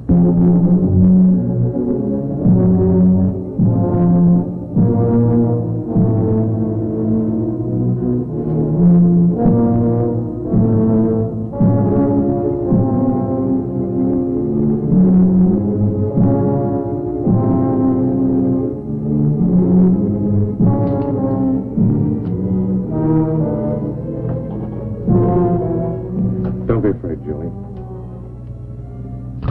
I'm not going to hurt you. That wasn't meant for you. That was for the creature or whatever it is. Don't stare at me, Julie. I'm sorry, John. If what you say is true and I've been dead, I don't know what this means for us, but I haven't changed in my feeling. Julie, we're all afraid of the unknown. You don't understand what's happened to me, and because there's an unknown being, you want to destroy it. But isn't it possible that what's taking place is for a purpose? Why not let the creature have a chance to tell us why it's here? But it broke in and attacked us. It killed Dr. Wyman. It's done this to you. We had to do something. Now the others have gone to make sure it's dead. It's not dead, and they won't be able to find it. How do you know? Julie, I'm the one who's had the most contact with it.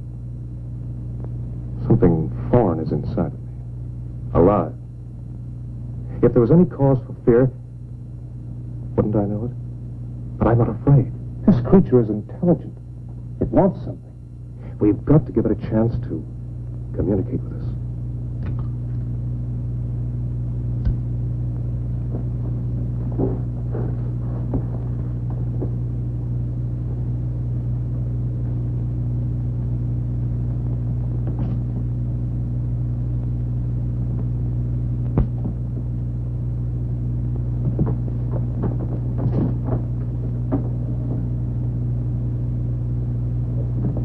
See, the sedative didn't work.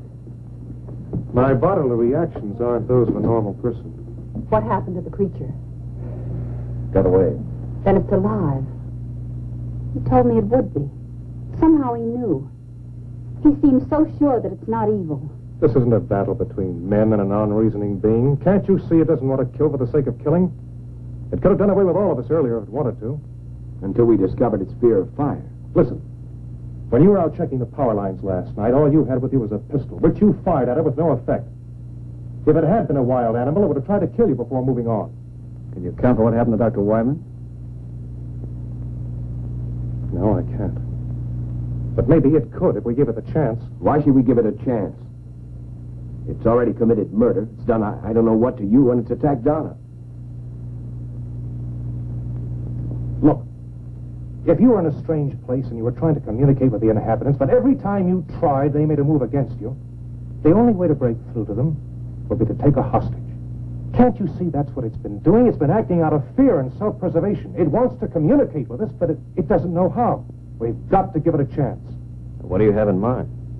It's obvious the creature keeps coming back to me because part of it is inside of me. Why not let me lead us to it? In the daylight, in the open. Maybe he's got something. When we were out searching for the creature, our watches started running again.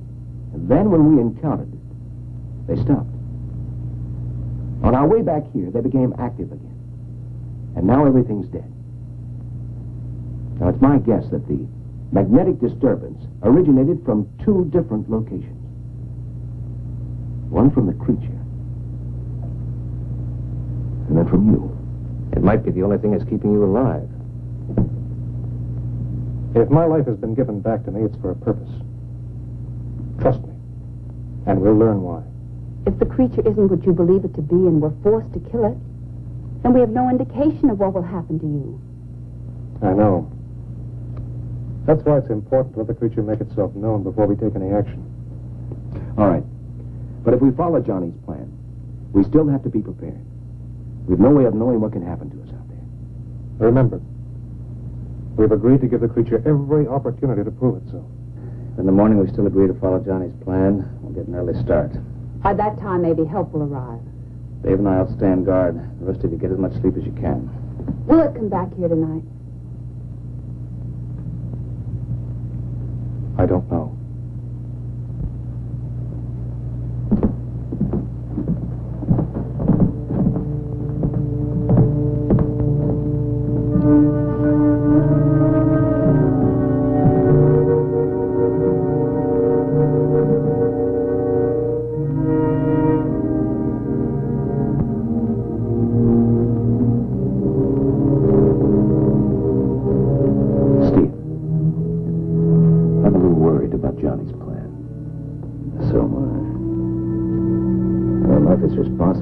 Actions. I think it might be a trap. If it is, this time we're going to be prepared. Come on.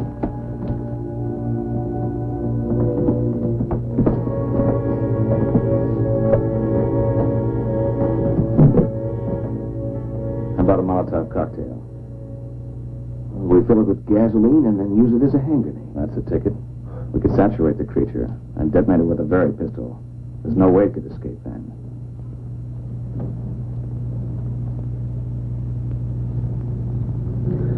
How many bombs are we going to make? Well, between us, we ought to be able to carry about 6. What are we going to do with the girls? Take them with us. Better than leaving them here unprotected. That's enough. Are we going to tell Julie and Donna about this? I think we better make sure Johnny doesn't find out, huh?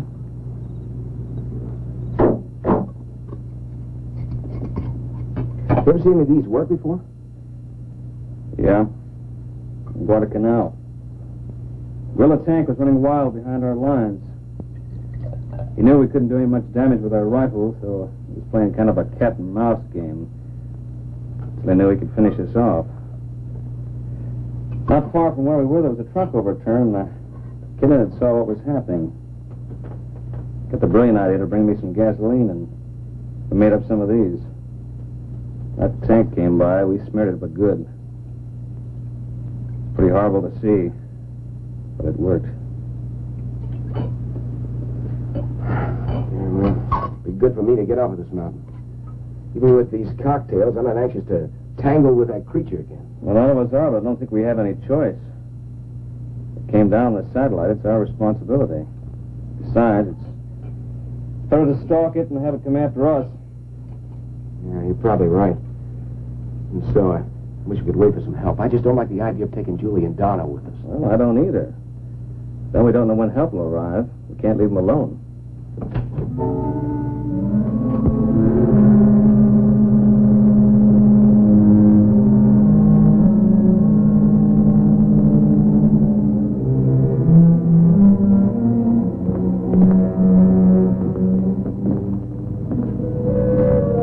What are you doing here? What are you doing with Dr. Wyman's body? I couldn't sleep. I had to see how he was killed. Half his head gone. It's horrible. I don't expect you to trust me. I don't even know whether I can trust myself, but please don't treat me like a monster. I haven't done anything wrong. John, it's not a question of right or wrong. Maybe you're not responsible for your actions. Whether you are or not, who knows what you might do. Look, John, don't you realize this unknown creature is using your body as a breeding ground? We don't know what to expect. I can't deny anything you've said. I do receive impulses from the creature, but I know I have free will. I know I can still make my own decisions. Was it your own free will or the creature's? But insist it's benevolent. I'm not sure. But I do know that we have to give it a chance to explain, and I know that no harm will come to you. Daylight will be here in about 3 hours. Better get some rest. It's all the same to you. I'll stay here for a while. I'll get the bags.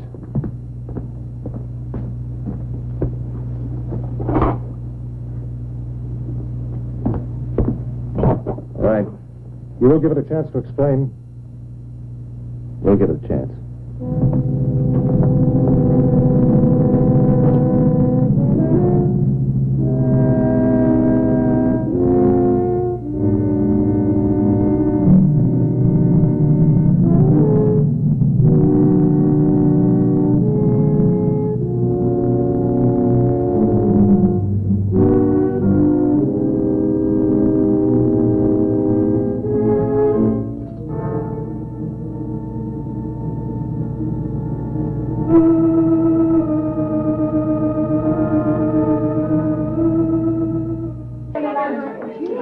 Hey, everybody, welcome back. We hope you're enjoying Night of the Blood Beast. Yeah. Isn't that exciting? That's what's coming up? That's what we're what showing part tonight. Of the movie are we in? That's what, is this the beginning? Oh, now you're asking a really hard question. we don't sometimes we don't even know what movie we're showing when we're doing these interviews. Beast. That's all I want. Yes, that's what it is. But anyway, we're standing here with Tony Todd, who I'm sure that you will recognize from many different movies. The biggest Laker fan in the world, the biggest New England Patriots fan in the world. That's all I got to say. Wow, you've got that's UConn men's and women's basketball, which is my home state. God bless you. That's got to be an awful lot of commute time when you want to go to the games. I live in Connecticut. Oh, do you? Oh, well, there you go. Well, that's I work not so in bad. L.A. and I live in Connecticut. Now that's a heck of a commute. What kind of? How long does it take you? How long does it take you every day? How's traffic? That's got to be. Well, I mean, from Connecticut to L.A. No, in L.A. itself, it's 5 hours just to get from Venice to downtown. I mean, it's rough. It's murder. And I complain about 40 minutes across town. Yeah. Anyway, Tony Todd, obviously now, Tony, you've done obviously a lot of things. You've done guest appearances on Star Trek and whatnot. I've only done 4 roles. But well, actually, where's the rest of it? Well, you know, it's a horror convention, so. Okay, we want to keep it down in there. Try to marginalize. Obviously, we remember Candyman, which that scared me. Well, you have somewhat of an intimidating presence when especially with the hook there. Well, I mean, have you ever come across anybody with something like this on the end of their bloody stump that maybe probably wouldn't intimidate you just a little bit? I don't know where you grew up, but where I did, it was guys like that all the time. Really? Why? What? Walk the streets of Manhattan sometime. I think I'm gonna have to. I'm gonna be careful about that one. I don't know. I noticed seeing you. You did a couple of spots. You were the mortician in the Final Destination movies. I always forget the names, but whoa, some creepy movies there. I can remember that. Yeah, they're working on the third one now. Are they working on the third one now? It's going to be in 3D, so everybody's got to break out those old 3D glasses once again. And how cool! Well, that's always fun. You get to see these things flying right at you. Well, for the budget that they have, you better. And that's just my salary.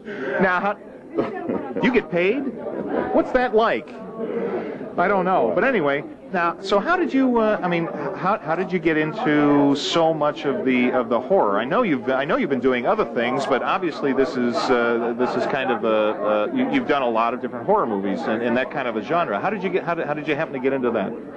How did that plan fly? It wasn't a plan, but actually the horror is a small percentage. Is it? I mean, my heart and my love is theater. That's theater. That's my thing. I just finished doing a year and a half of an August Wilson play called King Hedley II. Really? Fantastic. Were you on Broadway? Yeah, I was. Fantastic. I was on Broadway in Aida. I mean, but horror, it's not like I wake up every day and say, get me a horror film. Give me a horror film, no. But I think just try to do a good film. Obviously, that's all I want to do. Well, obviously, I think was Candyman the first horror film that you did? No, my first lead role in the film was Night of the Living Dead, the remake. Oh, that's right. That's the remake. Yeah, okay. And that's right. That sort of set the pace, I think, set the stage for that. Okay. Can you hear me? So, Am I okay? No, Oh yeah. Okay, good. Yeah. You okay? Yeah. See, he's fine. He'll say something. Just checking. No, it's fine. It's fine. But obviously, if you create a particular kind of presence in a particular kind of movie, other people are going to kind of see that, and if that's what they want, they're going to come to you. Don't you think? Is that kind of what? Do you think that's kind of what happened with some of these other movies? You know what? It wasn't like I don't think. No, I don't think so. No. I think that if you do a good job in any particular role and do it 100%, well, sure. Well, that's first and foremost, obviously. You have to do that. Sure. But, horror has always been looked down in Hollywood. I mean, unfortunately, the powers that be, even though they make a lot of money from it, they don't.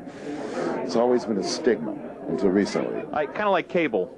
Yeah, cable, but everybody uses it. Yeah, isn't that amazing? Yeah. Where would you be without that? I have a question. Yeah. On the Night of the Living Dead remake, okay, first of all, I really wish the different would have been, the outcome would have been somewhat different. I really wish you would have lived, okay, compared to the first one. Right. Okay, but just to make it that different? Just to make it different, rather than at the end the guy getting shot in the head, I really wish you would have lived, okay? Me too. But you turned into a zombie at the end of that one.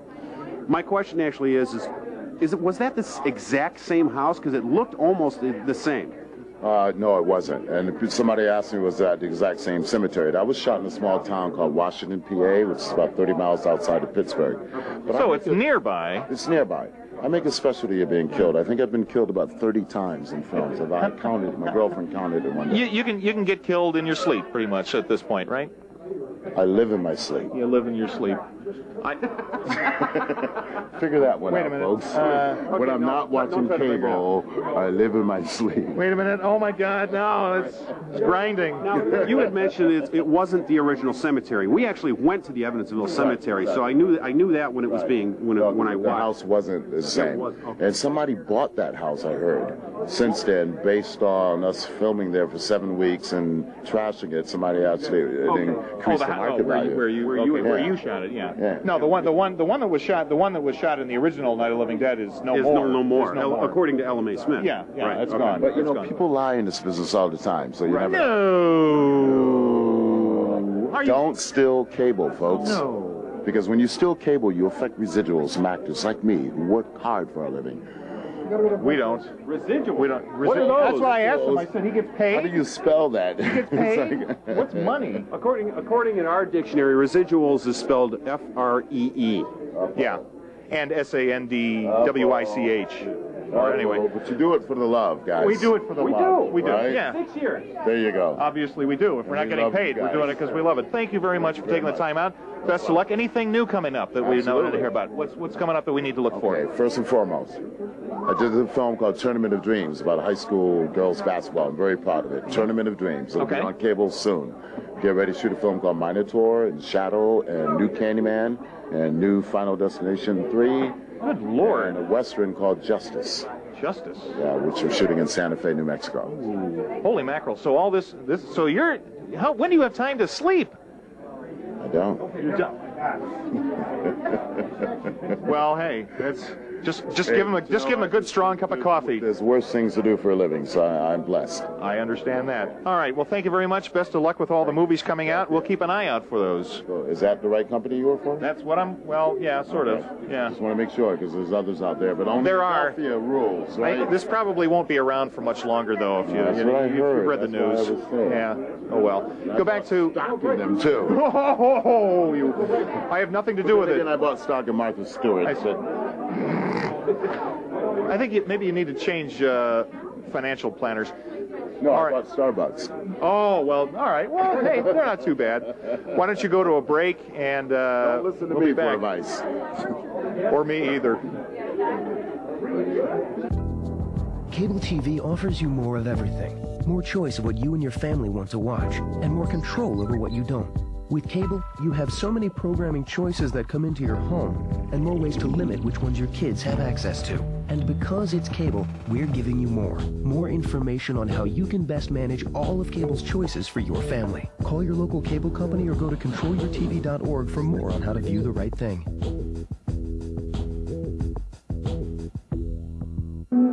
Hey, everybody, welcome back. We hope you're enjoying Night of the Blood Beast.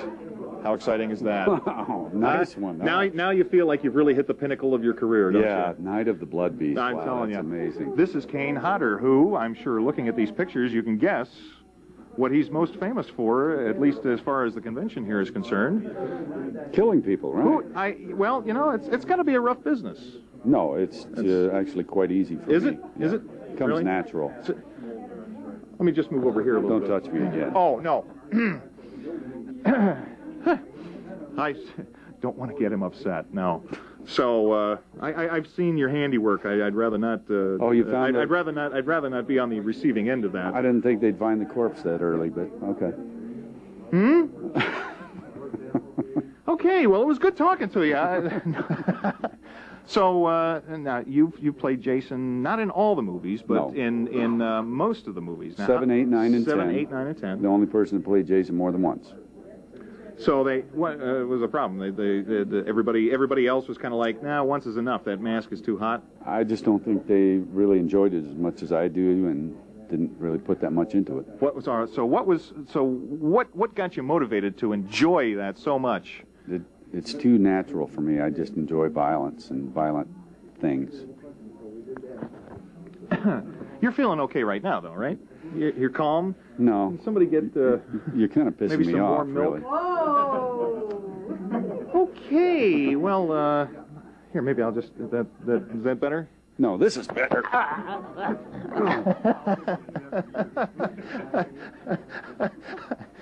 Well, at least it wasn't the machete. No, but I'd suggest leaving, or it could be. Oh, I'm sorry. All right. All right.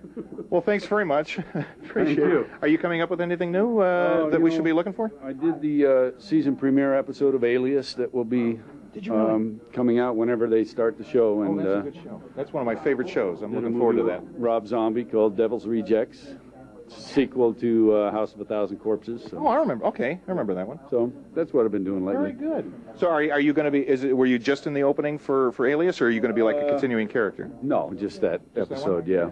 Very good. I'm looking forward to that. That's a good show. Yeah. All right. Well, thanks very much. Thank you. I appreciate it. Thanks for being a sport. Oh, hey, you too. That's what I do. It's comedy.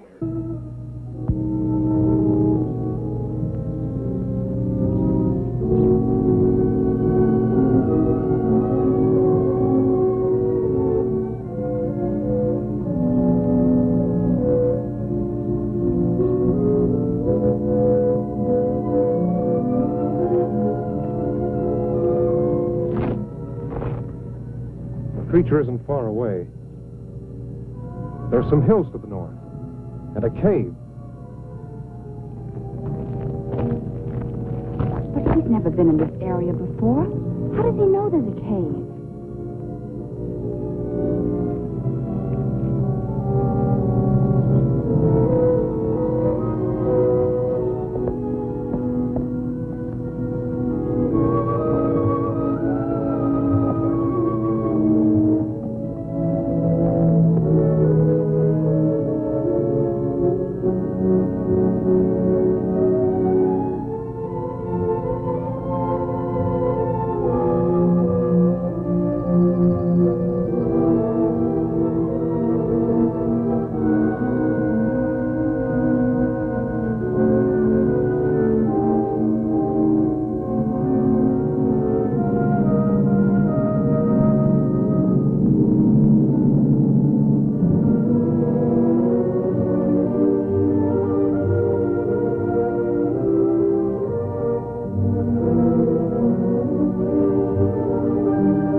In there. Julie, Donna, stay there. There's nothing to fear. We're not going to take any unnecessary chances. The girls will wait here. Okay, you lead the way. You're going to give it a chance. You're not going to kill it. You're not going to kill it.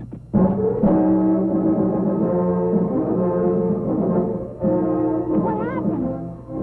Why did you let him go? I couldn't stop him.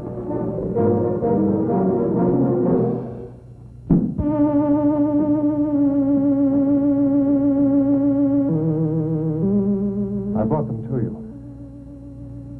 They don't understand.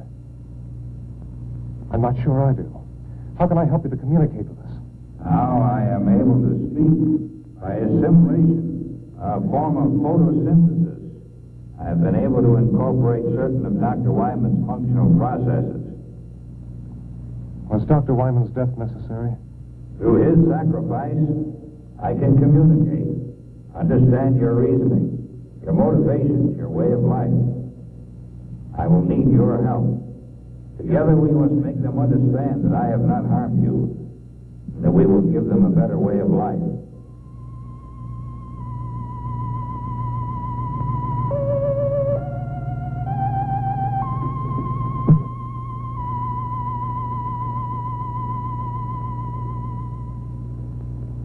Look! Listen! listen. Do not be afraid. I am not here to harm you. We're too far away. Let's move in.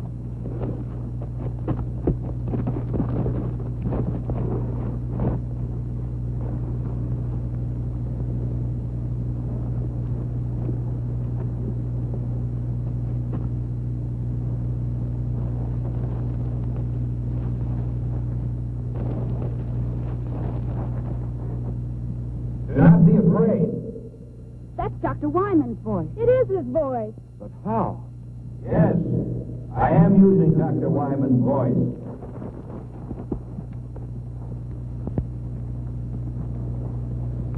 I have been able to master the use of many of his faculties.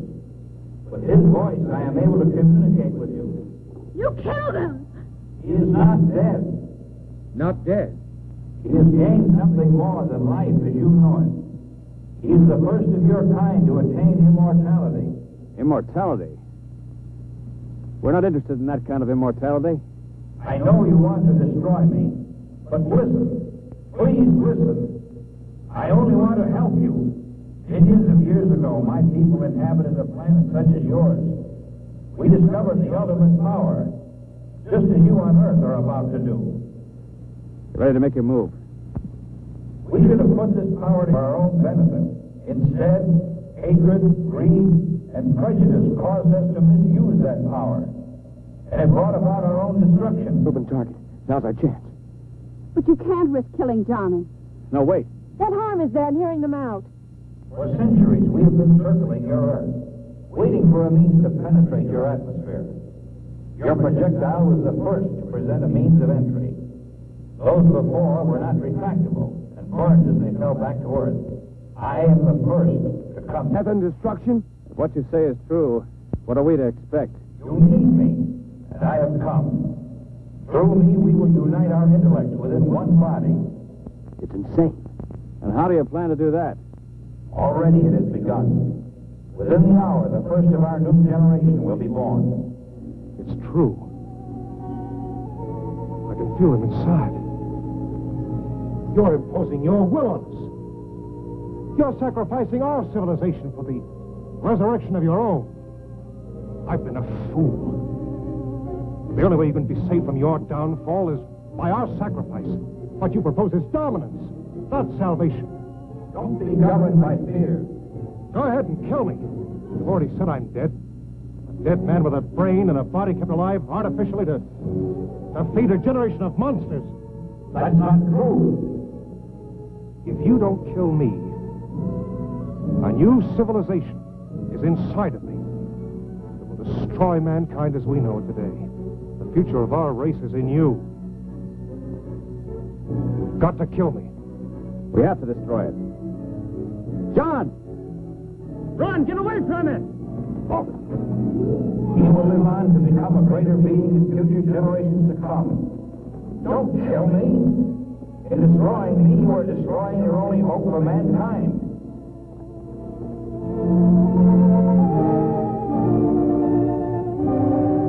You've got to kill me!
John made the decision. Let's hope it was the right one. We'll probably never know.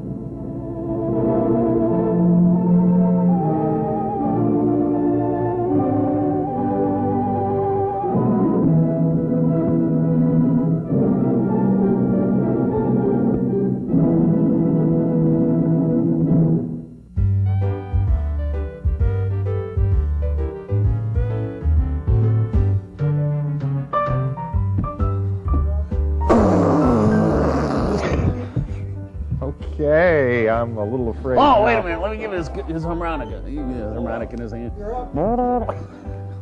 Joe. None of that whizzed right by his head. None of that. Yeah, oh, by the way, yes, let's thank Robin Griggs for having us out to the Twisted Nightmare. And by the way, the next time we go to any of those things, I am not interviewing any crazed film homicidal maniacs anymore. Hey, that or should we? And can we put a nix on Richard Hatch? Good. All right, we got 5 minutes to kill. Let's use it. 25 minutes later. I told him I really didn't care if he didn't use that one because boy, that was a windbag. Full off. Hey. Yeah. All right. Streets of San Francisco. He was Anyway. in that Streets of San Francisco. Did he? Oh well. Oh, did he? Michael Douglas left. He took over to develop a real career. Anyway, all right. Next week's we're running out of time. Next week's movie, Scream of the Wolf. Peter Graves. Peter Graves. Peter Graves. Dig it. Hey, where are we going to be at, Dave? If your mission, should you choose to accept it, Mr. Phelps. And for the Scream of the Wolf, we're going to be out in Solon. Oh, the car show. At the big car show, big car rally. What's the name of that car show? The rock and roll cruise and something or other. Classic cruise. Classic cruise. Is that what it is? I don't know, but I'll bet you next week we don't get it right anytime we say it either. Nope. So we went out there. There must have been what, 300 cars, 200, 300 cars out there. It's at least that they were saying that they get. Can you at believe least how much 5. those Superbirds are worth? Even in crappy shape. Can you say that? I just in did. shape? Oh well, I don't know. But anyway, well, hey, tune in next week. If you love cars, you'll love next week's show, and if you don't, well, oh well.